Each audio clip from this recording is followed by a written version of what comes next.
Ladies and gentlemen, welcome to another weekend AMA. I'm your host, as always, Dylan Israel.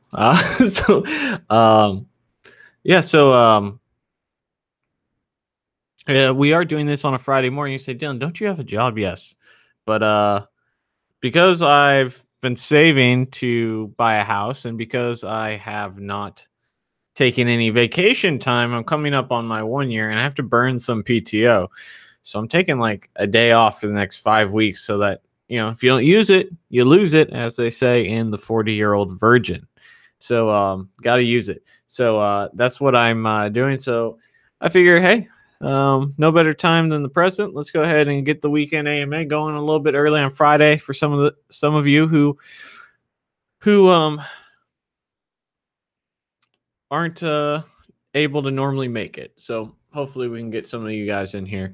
And I usually like to start off with a question or a topic, and sort of the topic, it's not really a question, is about never taking a break. This is something that people are like, well, you need to do this so you don't burn out.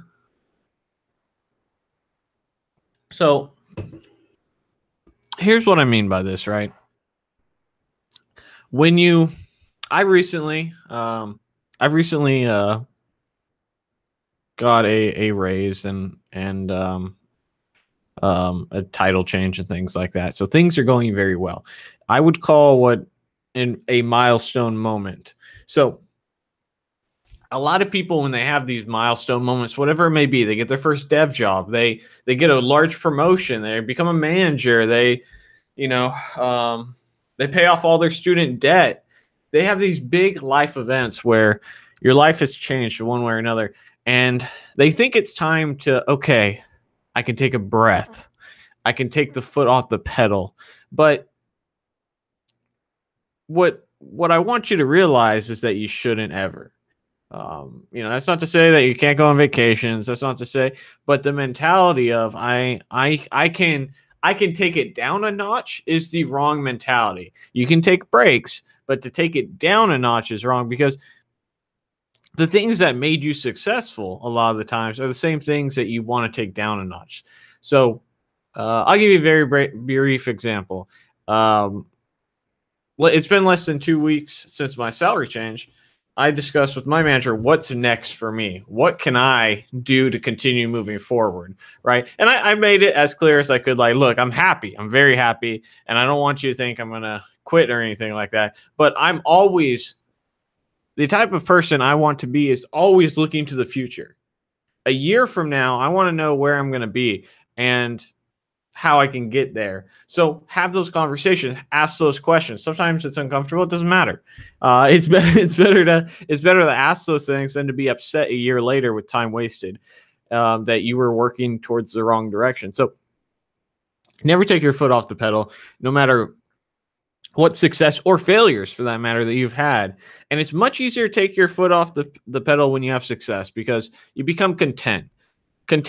Becoming content is something I'm struggling a little bit with, man. For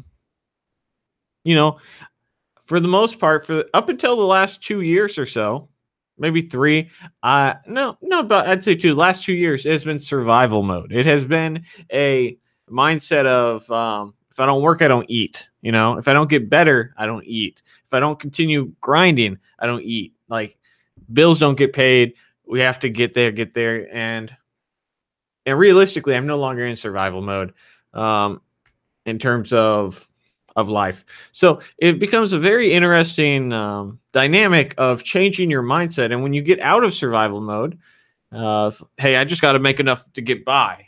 And you're no longer just getting by. You're exceeding your expectations. You are, money is no longer a factor in terms of having to do the bills. Things have changed, right? That you get in this interesting spot, and I have a general fear of being content, because I can feel it happening.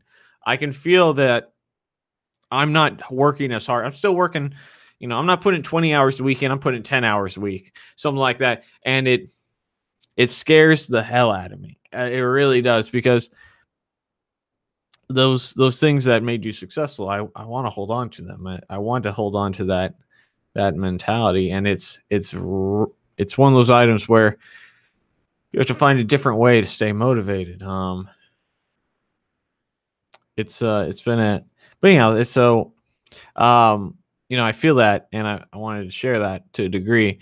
Now, what am I? I'm doing a bunch of stuff to stay motivated, stay hungry, and stay not necessarily like hungry in food, but God knows I eat too much now.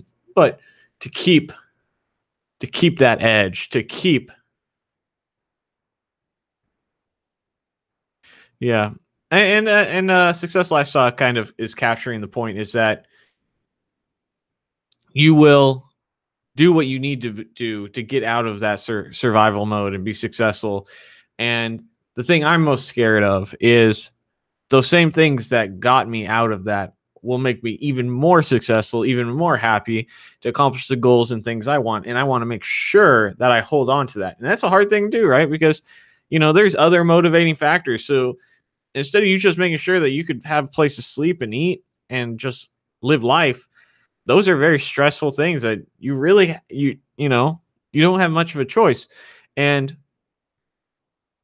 now it's like, well, what do I get if I work harder? Well, like a better house, a bigger house. I'm still always going to be able to pay rent. I maybe a little bit of peace of mind in retirement. And it's hard for people to plan 20, 30 years in the future, right? And that's always not a stressful thing, but it's not as immediate, so you don't put as much importance on it. And then, maybe kids, well, who knows about that? So this is something that I question about myself in the last 2 weeks, because it's like I accomplished my recent goal. Like, I had a very specific goal about what I wanted to accomplish. I accomplished it, and I worked for the last 3 to 4 months, and realistically, specifically on the 3 to 4 months of my entire career to get to a certain point. Now that I'm there, how do I stay motivated? How do I do this? These are things that you need to ask yourself. So when you get out of the same situation where you're like, man, I just don't want to sleep on a couch anymore. I want to get an apartment. Okay, cool. I make enough money to comfortably afford an apartment. That you still have that edge. You still have that hunger. You're still saying, okay, why am I taking my foot off the pedal? Because I know that's not the end. We're just getting going. We're just getting revved up. So keep that in mind, and try and remember, what made you successful, and how you can keep doing those things, because that's what I'm trying to do. So Darius donated $2. Thank you, man. I appreciate that. That goes towards me buying a house. For those of you who don't know, I'm looking at houses right now. I'm running into some credit issues that I'm trying to resolve. But either way, I'll be buying a house, maybe with a higher interest rate, maybe with a lower interest rate. We will find out in the near future. But I am indeed buying a house relatively soon. I just got pre-approved, and I'm just taking care of a few things, some paperwork to get the creditors to reevaluate things. But I'm starting to look at houses. I've already started looking at houses, but my realtor's been out of town, so I'll be looking with her this coming Friday, a week from today. But Darius asks, if you have an app prototype or operating system project, how many people would you need? I mean, that's such a broad question. It depends on the scope of the application. If you're making a calculator app, one. If you're writing a whole new operating system, many more, I would imagine. So it's, you can do anything with one dev. It's just going to take longer, and there may be some, bumps in the road because you're new and you're getting going. But in theory, you could build anything with one dev. It's just a time versus effort sort of. You have to weigh the pros and the cons. That's all. Procrastination in my social life don't let me become a successful person. Yeah, man, a lot of people waste their time on social media quite a bit. Yeah, I think most people would be surprised how little social media I use, being someone who has a software channel. I also have a Facebook group with several thousand members, but I wouldn't say that I use a lot of social media.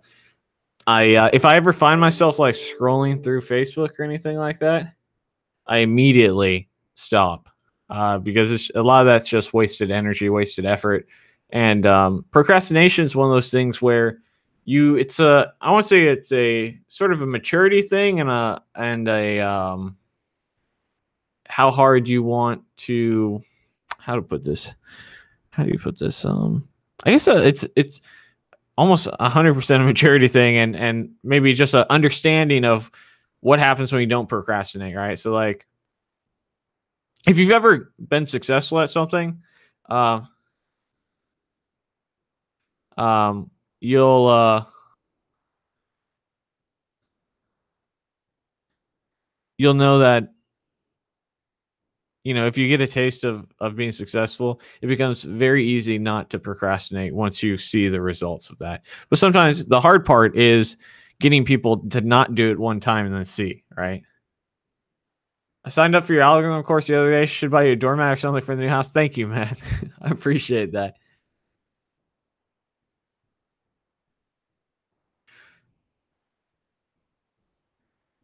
Gotta get a Discord channel going. I did have one going, but I'm rarely ever on Discord. I know Brad from Traversity Media has a poppin' Discord. Poppin', I said. I did say poppin'. Um, but yeah. Oh, speaking, someone mentioned free code camp in the channel. I'm actually supposed to be a guest interview on their channel later today around 1:30, I think it was. I'd have to check my calendar, but 1:30 EST today. So if you guys want to see me and Quincy chatting it up, shooting the shit, definitely tune in. I will probably interview him, but I probably won't do it live. I'll take it down since I'm doing my weekend AMA today, and then I'll release it probably next week sometime. But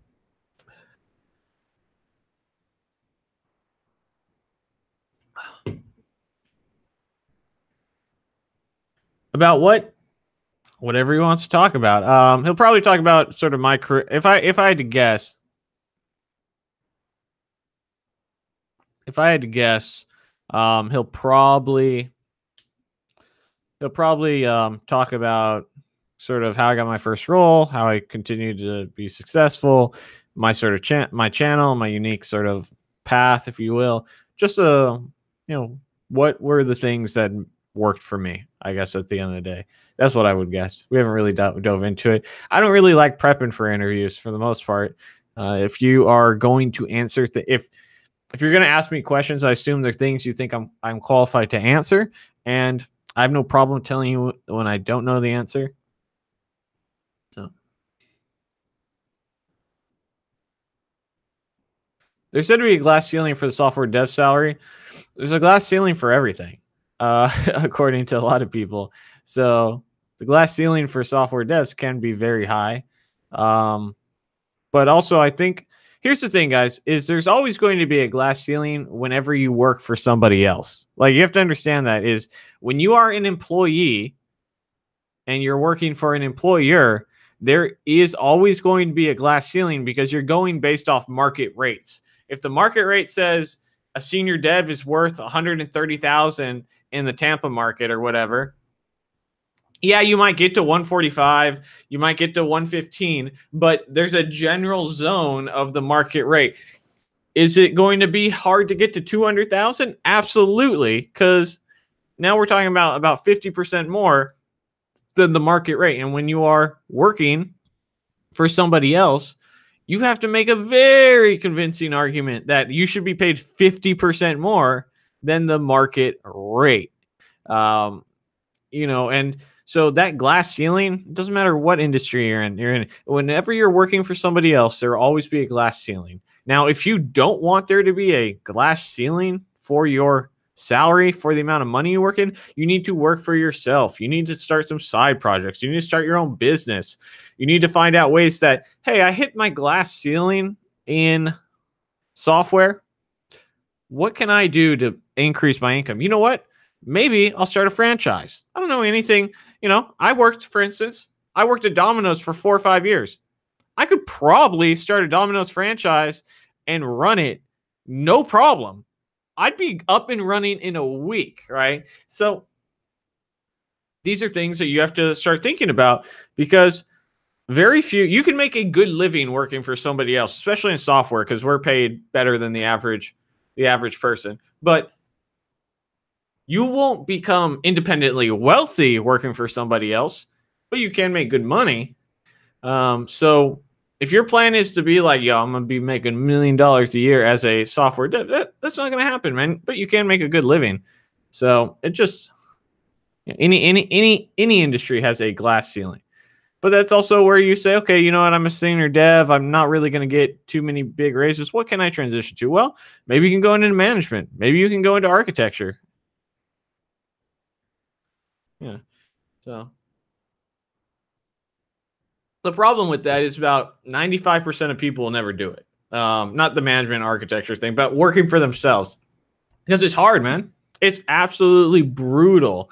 I mean, just take a YouTube channel. It costs zero amount of money to get started, but the time, effort, and energy. I've been working on YouTube a little over 3 years.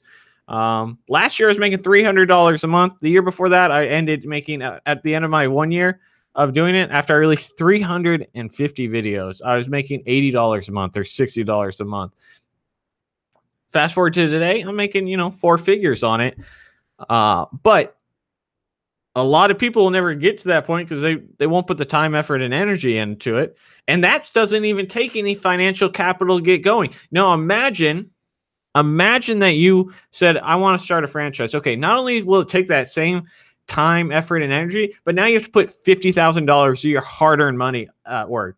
50 grand is a lot of money to save. And regardless of how much money you make, 50 grand for most incomes is a lot to save. It's probably going to take most people a couple of years to save $50,000. And then you got to go gamble. It's essentially a gamble. You're like, look, I'm starting something new, fresh. I'm going to start a business. I'm going to do this.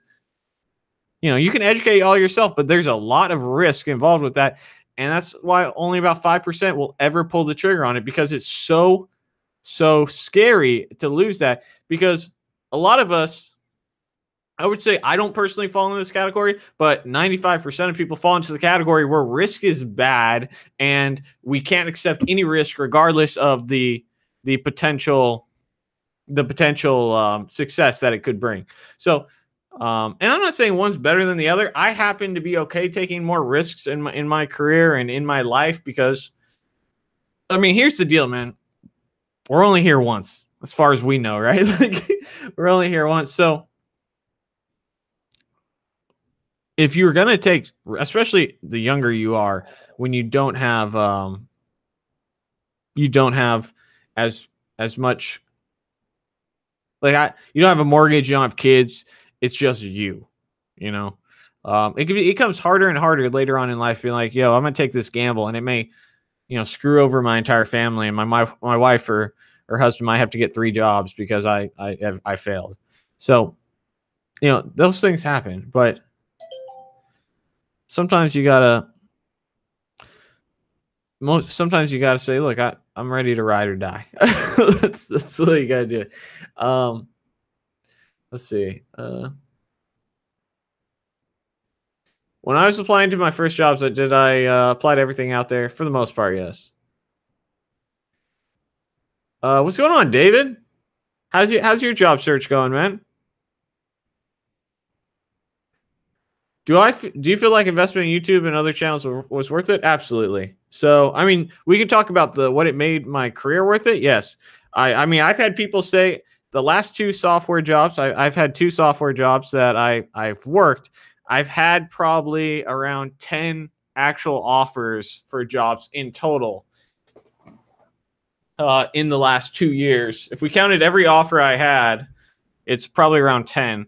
And I could tell you that, at least in my most current role, I've had the person say, look, we wanted Dylan because we saw that he had the drive, the initiative, the interest in software, and we could see the skill. And my previous role, they're like, well, we watched some of your tutorials. We saw that you had the skill. And the role before that, when I was just doing video editing for a company, and I took my very first like real job where I was doing, it's a sort of a business analyst and technical writer role. They were interested in me. And this was when I only had 500 subscribers, by the way. A lot of people think like, oh, wow. No, you know what? That's only doing this because you have, 40,000, or I think we're close to 50,000 subscribers. The very first time YouTube helped me get a $22 an hour job, which was a ton of money to me at the time.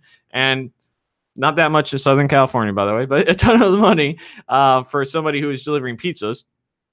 I had 500 subscribers. 500. Before that, when I did my internship, I had 100 subscribers, and they were impressed that I was willing to put myself out there to showcase, like, yeah, man, I'm trying to learn. I'm doing this. I'm throwing it out there. They were impressed by that. So YouTube specifically in my career as a side project and as being something that showcasing, like, I'm learning, I'm growing, I'm doing my best. I'm not going to say it's going to be the best software channel. I'm not going to say but it is a platform in which I'm learning and I'm trying to show my passion. Achilles, buddy. So it has absolutely helped me in my career. And then recently, financially has helped. I make around $2,000 a month from YouTube, if you count like sponsorships and ad revenue and all that sort of stuff. So for the most part, YouTube has paid me dividends in terms of my career. In terms of finances, in recent times, it's paid very well. It's made somewhere about $1,500 to $2,500 a month, probably $2,000 being average. Buddy, calm down. My cat's got this toy in his mouth and he's just meowing up a storm. What? No. But yeah, is the web dev YouTube niche saturated though? Yeah, but you could start a channel about anything if you wanted to get a side income going, you wanted to get a side project going. And here's the thing, if you're good, you're motivated, you're working hard, you're consistent, you're going to rise to the top. Here's the thing, guys.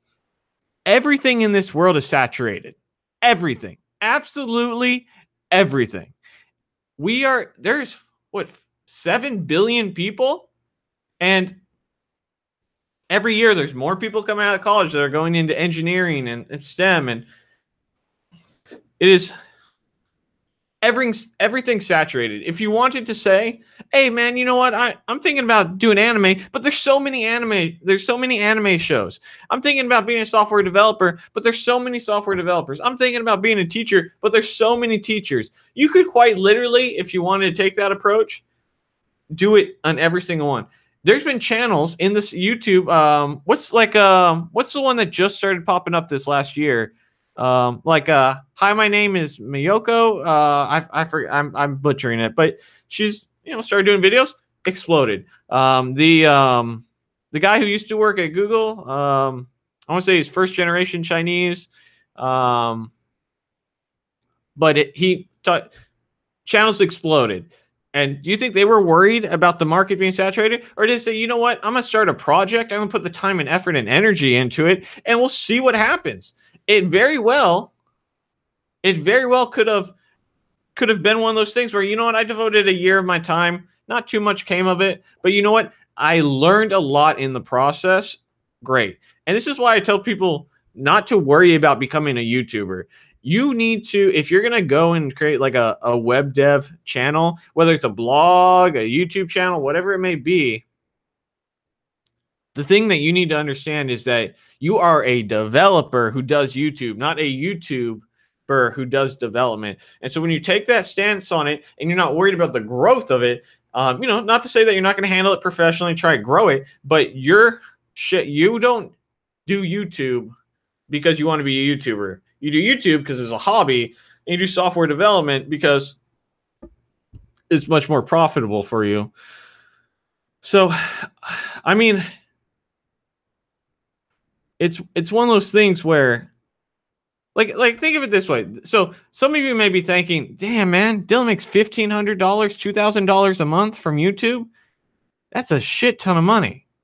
But YouTube is making 1/5 of what I make as a developer, or somewhere between 1/4 and 1/5 I make as a developer, and has done more for me exponentially to get to that point because of it. So when you're saying things are oversaturated, everything is. Absolutely everything. You know, this isn't like the gold rush where there's no people settled on the West Coast and we're going to start up a saloon and we're going to be the only one in town. You know, you're not going to, if you open up a pizza place in pretty much any city, guess what? There's already a pizza place out there. There's going to be competition. And even if there's not, if you have a bad product, you're not going to do very well anyhow. So, you know, don't worry about that sort of stuff. I got to take a pee real quick though, guys. 1 second.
What did I miss, guys? I went on. I need to start a business. I don't know, man. I don't have time. Yeah. I mean, like here, I'll give you a perfect example, man. I'm writing a book. I'm writing a book right now. My goal is somewhere between 200 and 400,000 words. It's probably going to be a year-long project. I'm at about 6,000 or 7,000 words right now. I've been working on it about a week and a half, 2 weeks. Matt, Engineer Truth, wrote a book. He spent 3 months on it, working on it every day. In terms of time, effort, and energy, it wasn't his best investment. And a lot of people who have written books will tell you, you don't write a book to make money. You write a book to get your name out there. You write a book for a resume builder. You write a book. So I'm hoping to actually make money with my book down the road. And but I'm putting the effort and energy. How many people would say, man, I don't know, I'd write a book for a year, but there's no guarantee. Get out of this mindset that there's a guarantee of anything. So what kind of book? So it's basically going to be, if you imagine sort of the videos I do on my channel where I'm talking about topics, I'm talking about what it means to be a professional. I'm talking basically anything I've talked about in a video is going to be in a written format and it's going to be expanded upon. So negotiation tactics, how to get your first job, how to get promoted, how to job hop, knowing what to learn, I'm trying to essentially write a 1,000-page book that's going to cover everything I could possibly think of to discuss in the field of software development at various stages of your career. So that's really the idea here, is it's sort of a general purpose book that hits all the major points and focuses on professionalism, focuses on career advancement, getting the job, and continuing to love software, because there's a lot of people who get burnt out, man. You'd be surprised how many people who've been in the game for 5 years, which is relatively young by a lot of software dev standards, and they're talking about what's next, and it's because it can be brutal if you don't love it. And so I want to make sure that you love it and you get the most out of it in the process. So this has been something I want to do. Did anyone come up to me and say, look, we're going to give you $20,000 to write a book? No. Did anyone come up to me and say, we're going to guarantee that your book's going to be successful and that these 2,000 hours realistically that you put into writing this book is going to pay off? No. You just have to do it and work hard. And if you do things right, hope that it does pay off. Not everything you do is going to be successful. But if you stop trying to do things, then nothing will be successful. It is okay to take losses. It's okay to take those L's, because on the path to the W's is littered with L's. You can't get to the W's if you don't try anymore. So start trying. Just do it, right? Like Nike. You just do it. If it works, great. If it doesn't, shit. Take 15 minutes, say that sucked. Let's get what value I can out of it. Hopefully I became a better developer taking 2,000 hours over the last year and a half writing a book that no one wanted to read, apparently. And then we go and we move on. But hopefully I got value out of it. Unfortunately, a lot of people instead think, well, you wasted 2,000 hours. I could have been playing hockey. Could have been playing Call of Duty. I could have been doing something that I enjoyed. You can still enjoy hard work and can enjoy these things. And maybe it didn't get the payoff that you wanted this time, but it could in other ways, right? Let's say I don't sell any books. So it's just it just completely flops.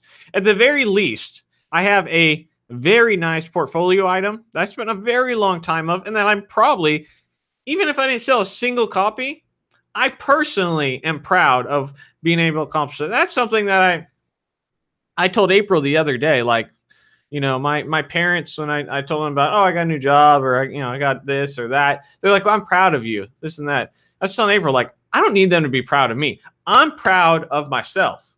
So when you're looking for external validation, yeah, I love my mom, I love my dad. I'm glad that they're happy that I'm doing okay. But I know they only know the snippet. Oh, Dylan did all right. He, a little bit more money, title change, or, new job, more money, whatever. To them, they got the highlights. I was here for the journey. I was here for the whole journey. I understand what it took to get to here, and I'm proud of myself for putting the time, effort, and energy into it to get there, because it's hard. It's all getting success in any aspect of life is hard, and people only see the results, and they're happy for you. But if you can be proud of yourself, I'm proud of myself that I get up and go to the gym for 30 minutes in the morning, because I understand that it sucks. I understand I don't want to do it, but I've been doing it. And the same thing with success milestones. I was there for all of it. I understood what it takes. I understood every time I got those phone calls saying we're going to pass, or, thank you, we're not interested. Every time I got the 7,000 applications I had to fill out to get my first dev job, I remember all that. I remember the people telling me that although I excelled on the coding stuff and the team loved meeting me, they didn't realize that I was a college dropout and they couldn't proceed with me because of their company policies. I remember all that.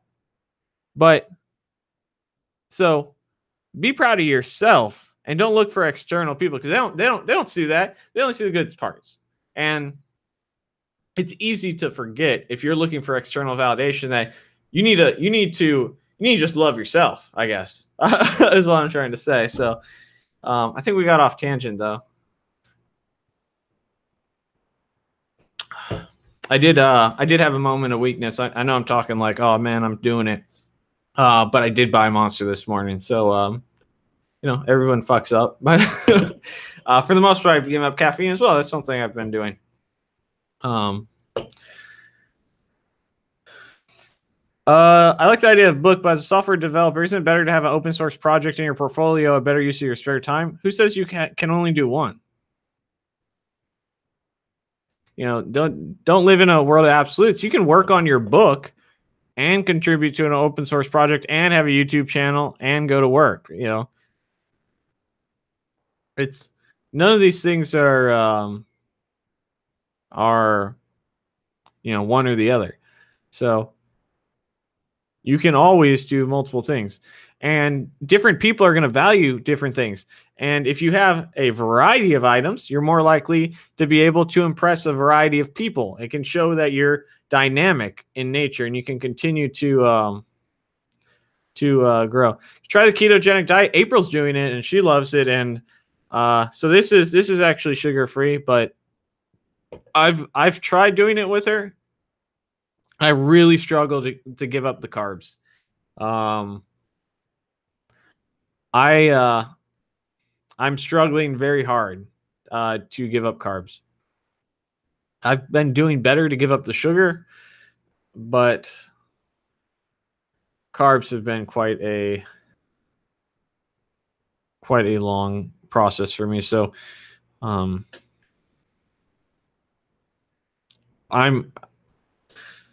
right now I'm a very stressed part of my life, and I'm going to sound like I'm making excuses, but I tend to only like to tackle a couple things at a time in hopes of not getting overwhelmed. So I've been integrating exercise for about 2 months now, and I plan on doing a better diet. I plan on doing a better diet and sticking to ketogenic after we get a house. Like between like contract negotiations and getting a job, that was super stressful. And then it was like, okay, now that's handled, but now I'm looking to get a house. So I want to get the house handled. I can still continue to do the exercise because I'm actually enjoying it to a degree, and building that habit. I'm very happy about. I want to continue that. But the diet aspect has, without a doubt, been the hardest thing I've had to do in a while. And I think I will, but I want to tackle it once the stress of a house and all that has sort of been handled. Which hopefully, if things work out in the next 6 weeks, then I'll do a house tour or something.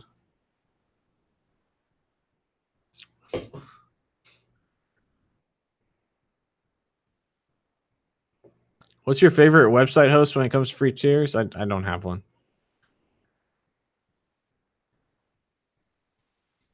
If you're looking for free stuff, just do whichever one works. Gonna flex on us? I'm not gonna flex on you. Hopefully I'm gonna motivate you. I mean, here's the thing, man. If I can do it, you can do it. Like,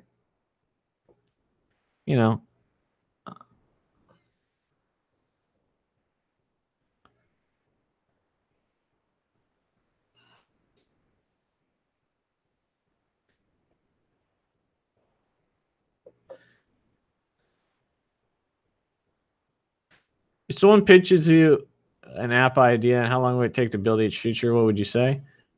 I mean, first I ask them to pay me, and if they hit me with equity, I just stop the conversation.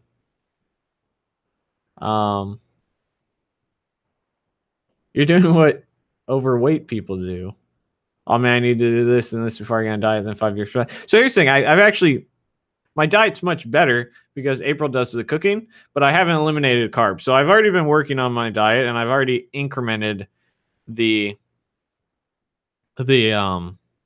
the exercise portion of it. But you are right. It is somewhat of an excuse. And it is something I'm struggling with, but it is something I'm working towards. So if for some reason I don't have a house in 6 weeks, I will start a no carb diet and integrate that. But I wouldn't say that I am going to procrastinate for 5 years. I'm on it. I'm somewhat on a diet as currently, but it is not my number one priority. And to be honest, I never wanted to be on a diet. I just wanted to exercise. So the diet is sort of like a bonus thing for me to support April. But I will say I'm fatter than I have ever been in my life. But we're working towards it, right?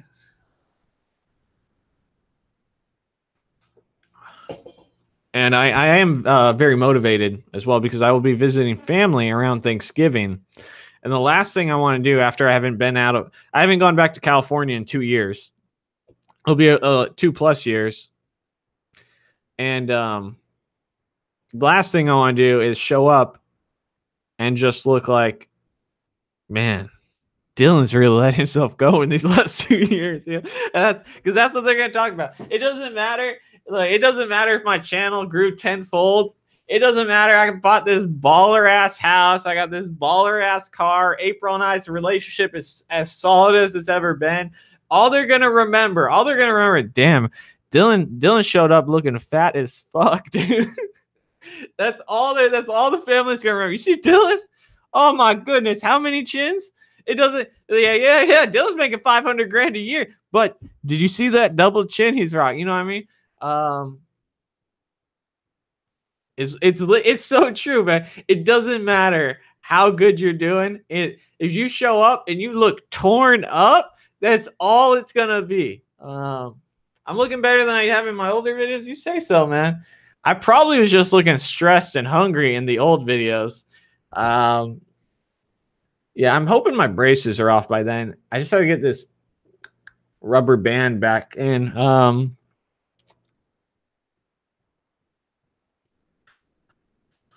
Yeah, it's but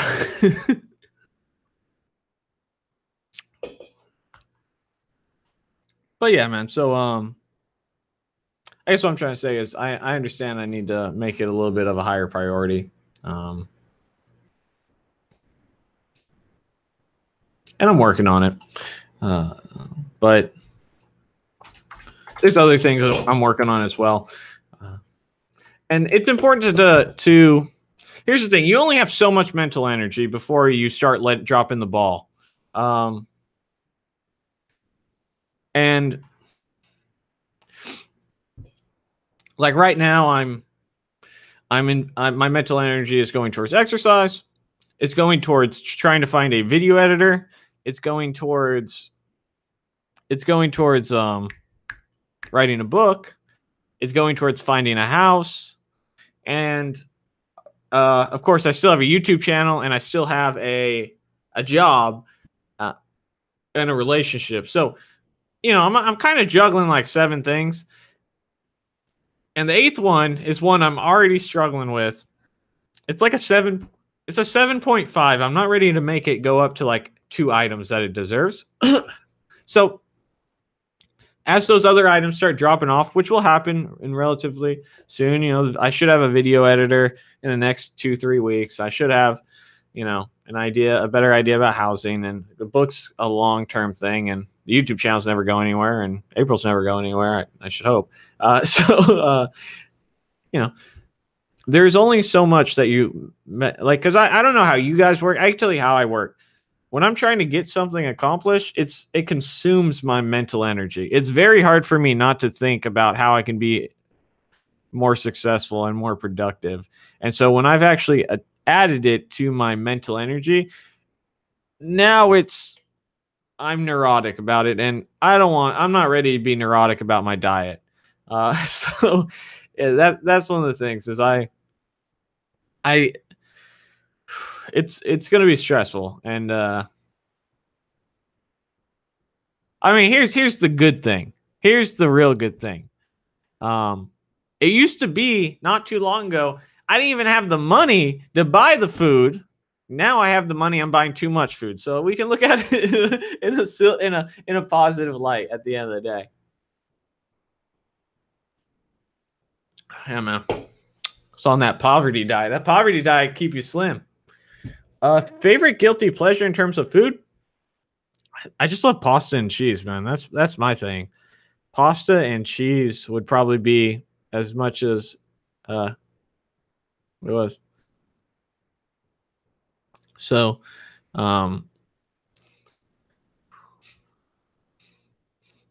that's my go-to. I definitely have sugar cravings. Like in the fridge right now, in order to handle sugar cravings, I have a bag of blueberries. I just eat a big bowl, and not like a tiny bag.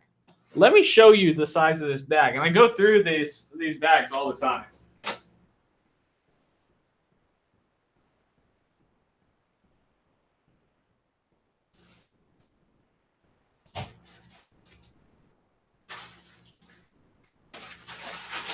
This is a 3-pound bag of frozen blueberries. And you're thinking, damn, man, what, you make smoothies? No, I literally pull them into a bowl and I just eat them like a crazed person to deal with my sugar cravings.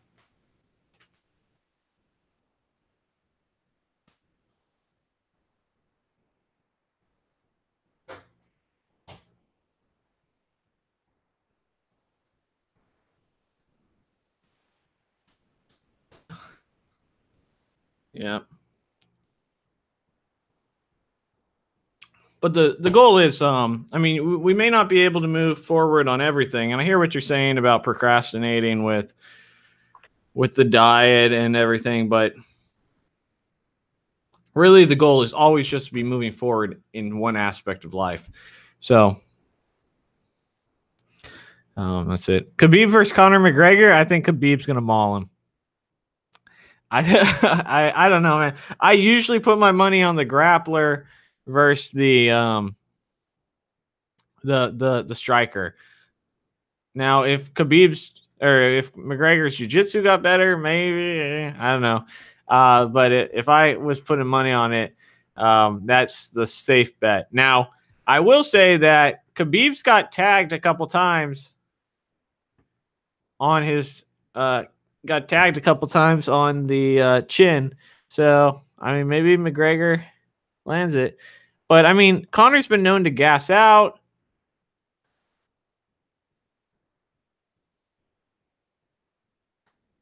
Yeah, so I don't know. I'm excited. I wouldn't say that McGregor doesn't have a chance to win by any means. But for you to not put your money on the undefeated grappler guy who has very good cardio against a striker who has less than the best cardio. I mean, he's going in circles around me, but in comparison, I think we gotta go with Khabib. I would love to see, personally, I would like to see McGregor win because he's already on such a hype train in the UFC that like it would just keep on going. Like choo choo, this train ain't stopping yet. Like, whew.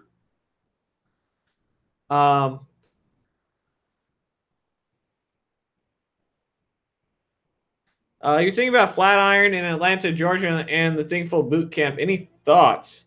Yeah, I mean, I would say just put on. Hey, Devo, I'll type my email in chat. Go ahead and send me a message if you'd like, and we can start a conversation and go from there.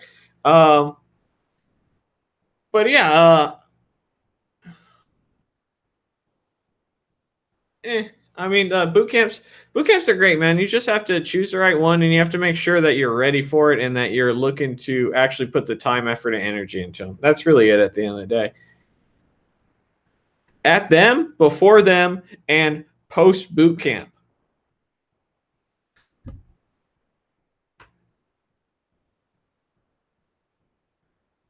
If you want to create a program with a device, say a phone, the keyboard, the mouse, how would you go about making it? I guess one thing that you could do is like make an Electron Electron app. Electron is a JavaScript framework that allows you to build desktop applications using HTML, CSS, JavaScript, and it would have tie-ins to the keyboard and the mouse, and stuff like that. That might be something to look into. Yeah, but you work hard after a 6-month bootcamp. Are you guaranteed a job? You're not guaranteed anything. You missed our starts. Did you miss the whole point about? Did you miss the whole point earlier in here when I said, look, you just got to do it. No one's going to guarantee you success. Are you more likely to get lucky the harder you work? Are you more likely to be successful the harder you work? Absolutely. But is someone going to go and guarantee you to get a job? No. But what's the alternative? Is the alternative just stay broke and hungry and stay in a job you hate? You have to weigh that. You have to weigh that risk, the risk of being miserable versus the risk of taking a chance and putting the effort and energy into trying to get to that career starting. But no one's going to guarantee you anything. And that same goes for college degrees. A college degree doesn't guarantee you shit either. So is it going to, maybe make people answer the phone that normally wouldn't answer, look at your resume? Sure. Is it going to guarantee you a job? No.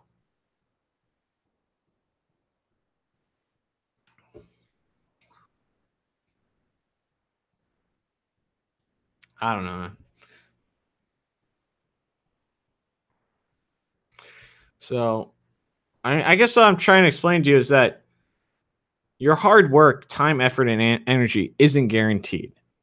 You have to work smart and you have to work hard. If you're just working hard on something that has no market value, has no reason to pay you off, of course. But it's not going to work out. But if you're working hard in the right direction, are more opportunities potentially going to show up? Yeah. I just talked on the phone today about a company that wants me to build some content for them on their platform.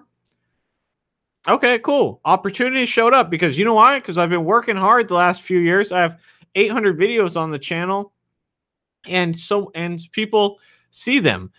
Did anyone come to me and say, I'm going to guarantee that at some point in your thing, we're at 3 years and 3 months, we're going to call and give you some contract work?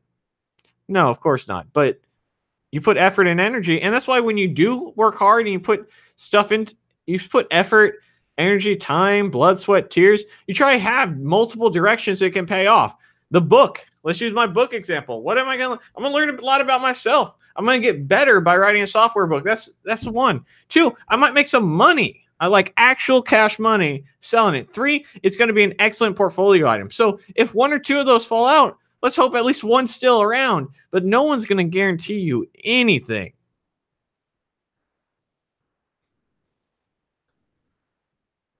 And our students, I understand being scared, man. Trust me, I do. I'm about to buy a house. I have $0 of debt. Zero. And I'm about to take a $350,000 loan out, essentially, as someone who hates debt. That scares me to the core because now I have to have a job. And I'm not saying my job's going anywhere, but the idea of what if something goes downhill? What if, I mess up? What if a company messes up? What if, right? You start having those thoughts come in your brain. Now, right now, I can live off my money I have saved for the next year and not even stress about it. But we're talking about a different thing now. Expenses are going up, housing payments, mortgages, insurance for the house, all that. So, it's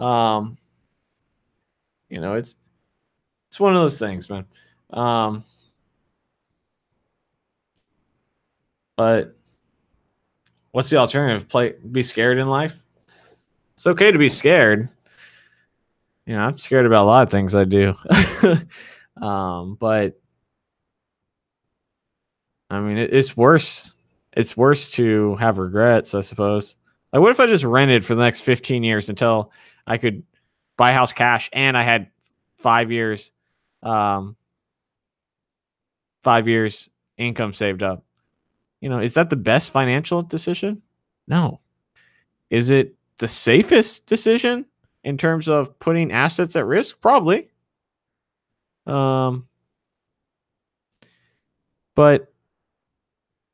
I don't know, man. It's hard. It's hard going through life being scared, man. You don't think I was scared when I dropped out of college? Oh my god. Oh, I probably should have been scareder. So, who's this? Hello?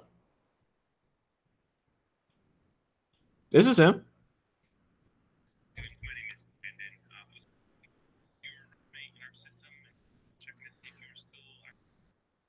No, I'm not on the market anymore. I accepted a counter offer at my current work, so I'm fairly happy at where I'm at.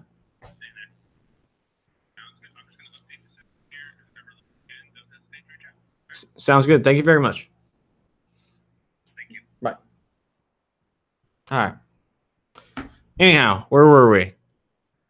Here's the thing: is it's okay to be scared. Is the point I was trying to make. But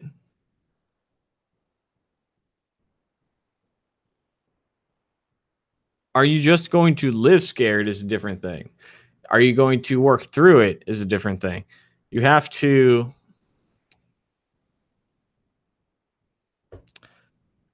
I don't know, man. I've lived scared, and I was scared for every year I was in college. I wanted to drop out. I was miserable, and I was scared to do it. And finally, it was like, you know what's best for me? Being a college dropout. That's what's best for me. Was it scary when I did? Absolutely. Did I have to work hard to make sure that I proved everybody wrong? Still am. But there's worse things than being scared. Living scared for a large period of your life is even worse. And continuing that, especially those around you, you don't live by example, right?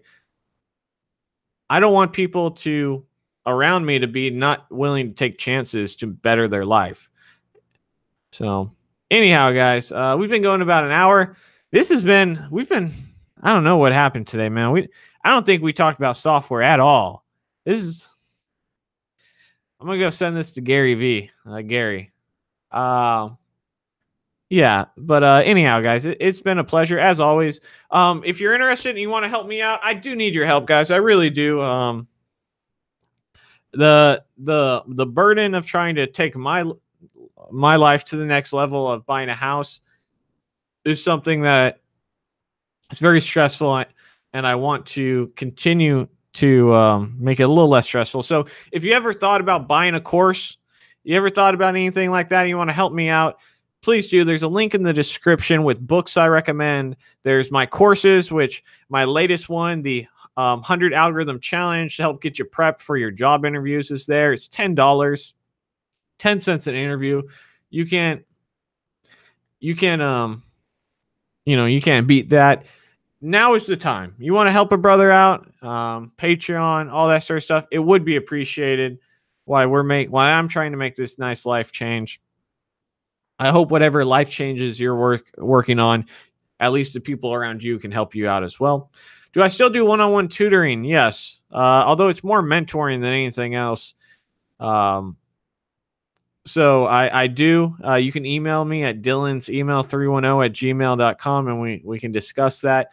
I will say that my rate is going up from $90 an hour to about $125 an hour in 2 weeks.